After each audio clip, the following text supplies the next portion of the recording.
In 1518, people in a European city danced until they died. No music, no celebration, no escape.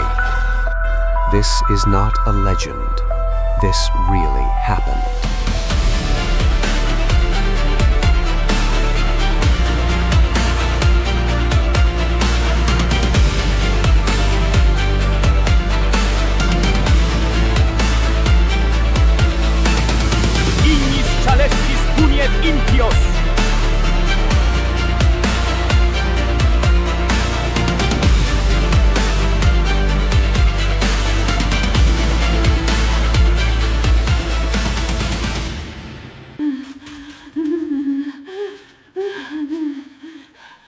The summer of 1518 lay over the city of Strasbourg like a suffocating shroud.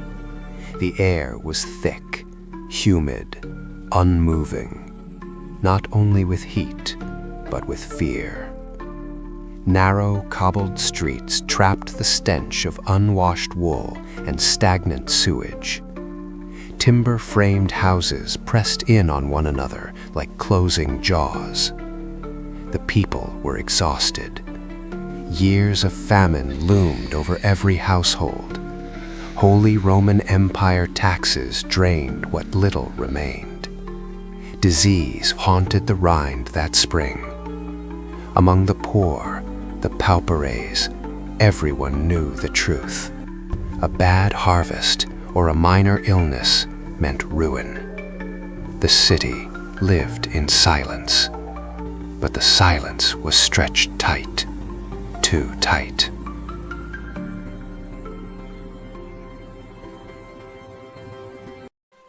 Frau Troffea lived at the heart of this misery. Her life followed the same cruel rhythm each day, washing laundry in the freezing river, mending cloaks for wealthier burghers. Her face bore an exhaustion deeper than fatigue. It was the exhaustion of survival without hope. She rarely spoke. Words invited correction. Silence was safer.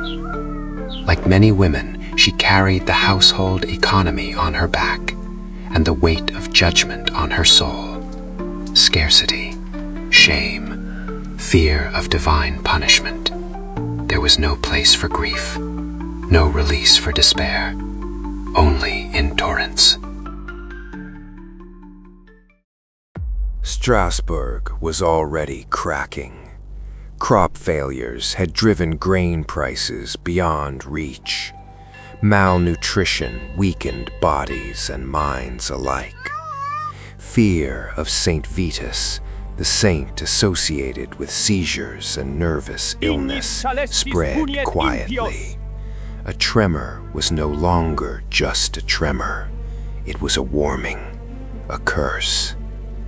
The city's response was simple and fatal.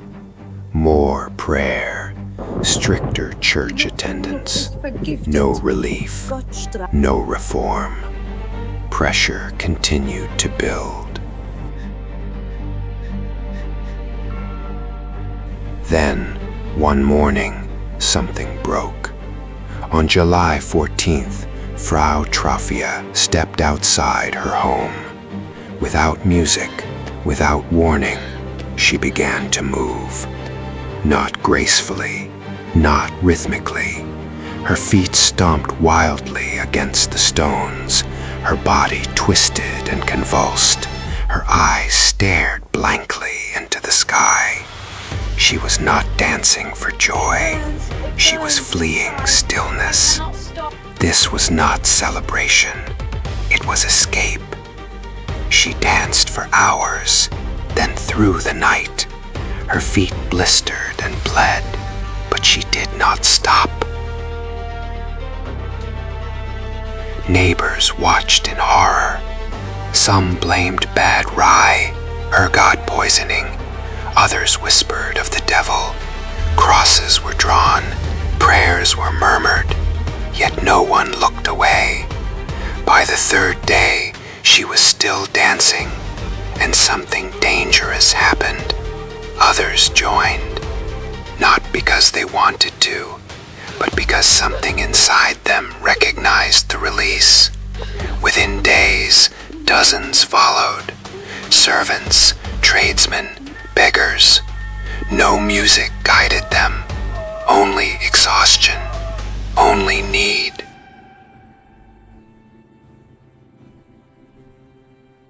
The city council panicked.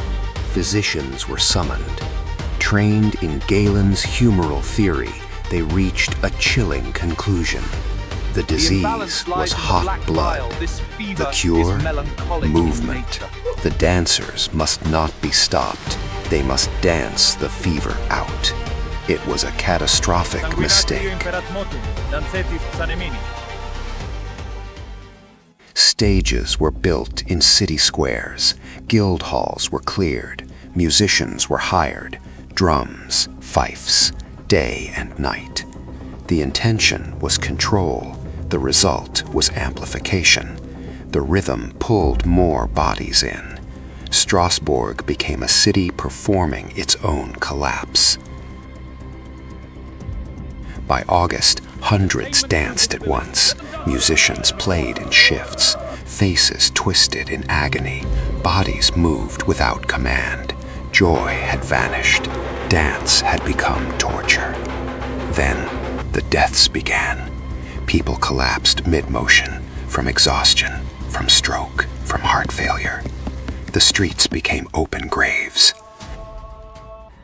The council had tried to cure a psychological wound with physical punishment.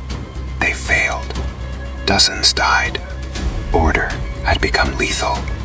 Doctrine had killed more than disease.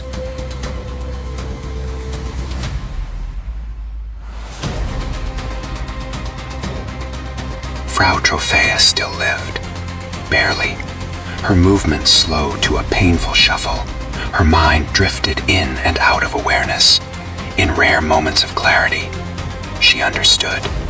The dance had begun as a release. Now, it was a prison. Freedom had turned fatal.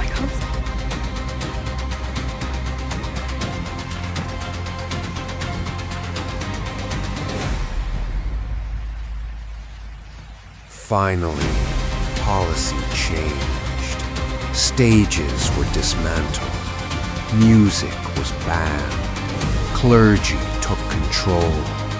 Survivors were dragged from the streets and sent on pilgrimage to the shrine of St. Vitus. There they were given red shoes, blessed water, forced rest. Slowly, the compulsion faded.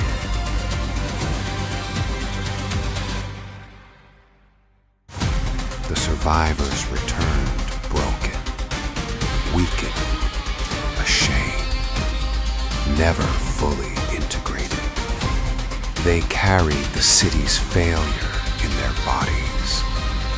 Frau Troffea returned to her alley.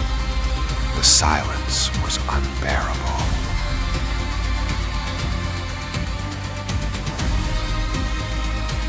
The dancing plague of 1518 was not madness without cause. It was the body screaming when words were forbidden. When suffering is ignored, the mind finds another language. And sometimes, that language destroys the body. History is not only shaped by wars and kings. Sometimes it is shaped by pain that is left unspoken for far too long.